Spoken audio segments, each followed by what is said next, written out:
La Réunion, comme Mayotte, Madagascar, Maurice, les Comores et les Seychelles, s'inscrit dans un espace indien-océanique très vaste, mais aussi très riche pour qui s'intéresse aux sciences humaines. Cependant, ces sociétés insulaires ne sont pas étudiées autant qu'elles le mériteraient. Ces sociétés, elles ne sont pas méconnues, mais elles sont souvent des fois un angle mort dans les études à l'international. Quand vous prenez les cartes du monde, quand vous prenez un atlas annuel sur la connaissance de l'Indienne-Océanie, vous voyez à quel point il y a du vide. C'est pour combler ces lacunes et impulser une nouvelle dynamique de recherche que l'Observatoire des sociétés de l'océan Indien a été mis en place en 2010 au sein de l'Université de La Réunion. C'est une fédération de recherche, donc c'est un regroupement d'unités de recherche. Il y a dedans des gens qui font du droit, des économistes, des historiens, des politologues, des géographes, des linguistes. L'objectif de la fédération de recherche, c'est de travailler sur les sociétés de l'océan Indien. C'est une capacité importante ici à l'Université de La Réunion, puisqu'il y a à peu près 150 enseignants-chercheurs. Ces 150 chercheurs appartiennent à 6 unités de recherche de l'université et couvrent un vaste éventail des disciplines de sciences humaines. Ils ont décidé de structurer leurs travaux autour de 3 grands axes. Ils ambitionnent ainsi d'apporter une contribution marquante au débat scientifique contemporain sur l'Indienne-Océanie.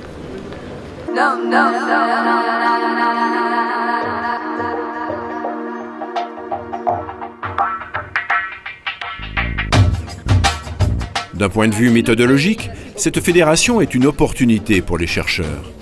Elle leur donne en effet les moyens de sortir d'une certaine forme d'isolement et d'inscrire leurs travaux dans une approche transdisciplinaire.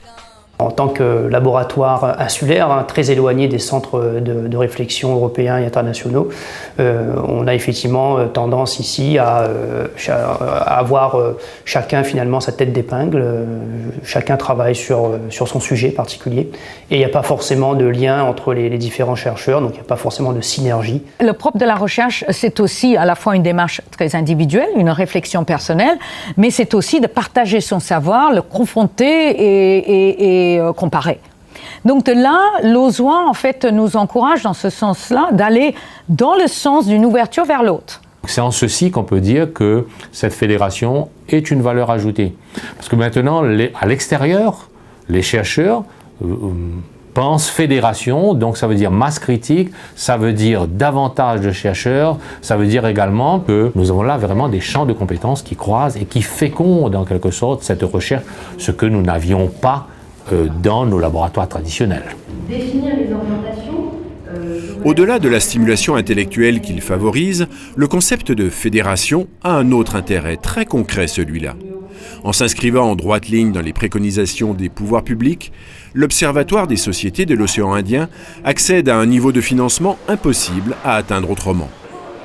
À travers un dispositif d'appel à projets annuel, il constitue désormais un guichet incontournable pour mener à bien des actions de recherche. Un colloque, une journée d'études, un séminaire de recherche pour des étudiants. Si la thématique principale porte sur un des axes de l'OSWA, nous pouvons monter un dossier et faire aboutir un projet de recherche.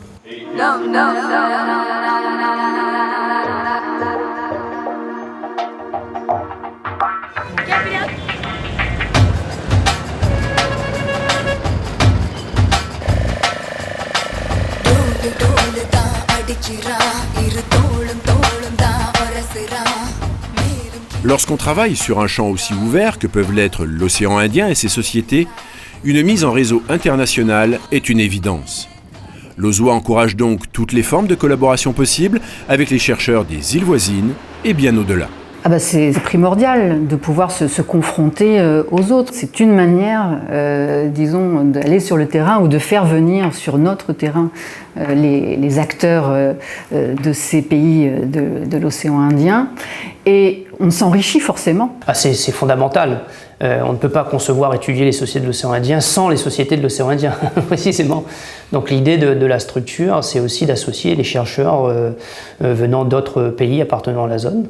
Et on sait surtout qu'il y a des labos qui sont extrêmement performants dans la zone océan Indien. Je parle notamment de l'Afrique du Sud. Il y a beaucoup de laboratoires d'Afrique du Sud qui sont très performants, en Inde aussi. Donc l'idée, c'est aussi d'associer l'ensemble des chercheurs qui souhaiteraient travailler sur cette problématique. Même si le champ de recherche est un champ de recherche précis, parce qu'on travaille sur Rodrigue, on travaille sur Maurice, on travaille sur Madagascar, bien évidemment, le champ géographique est précis. En revanche, je veux dire, les apports sont des apports multiples, d'où la nécessité de croiser les regards. Pas seulement au niveau de l'océan Indien, mais nous travaillons également en collaboration avec des chercheurs du Nord. Quand je dis Nord, j'entends par là européens, mais pas seulement, également canadiens notamment. Ce sont des gens qui travaillent aussi sur nos thématiques, c'est-à-dire donc l'océan Indien. Aujourd'hui, l'Observatoire dispose d'un réseau déjà dense de collaboration et ambitionne de le conforter encore dans les années à venir. En particulier en suscitant des travaux de publication communs, dans la francophonie bien sûr, mais aussi dans l'espace anglophone. Nous allons y parvenir notamment avec la création qui est en cours, donc de la revue électronique de l'OSOA, qui paraîtra dès 2018 et qui permettra aux différents chercheurs de l'océan Indien de publier donc, dans leur discipline et évidemment dans les thématiques de la fédération. L'Observatoire, il a un objectif premier, bien évidemment, c'est internationaliser la connaissance et savoir sur les sociétés de l'océan Indien. Donc il y a à la fois valorisation, internationalisation d'une politique scientifique qui se veut en réseau, en partenariat, et qui veut créer cette dynamique qui nous est en commun, c'est-à-dire l'envie, la volonté de mieux faire connaître cet espace qui va de Perth jusqu'à l'Afrique du Sud. Donc c'est un champ d'études énorme, impressionnant. Désormais, l'Observatoire est complètement opérationnel et peut afficher ses ambitions. Être la plateforme de connaissances de référence sur les sociétés indiennes océaniques et devenir un acteur incontournable dans les dynamiques actuelles de cet espace singulier.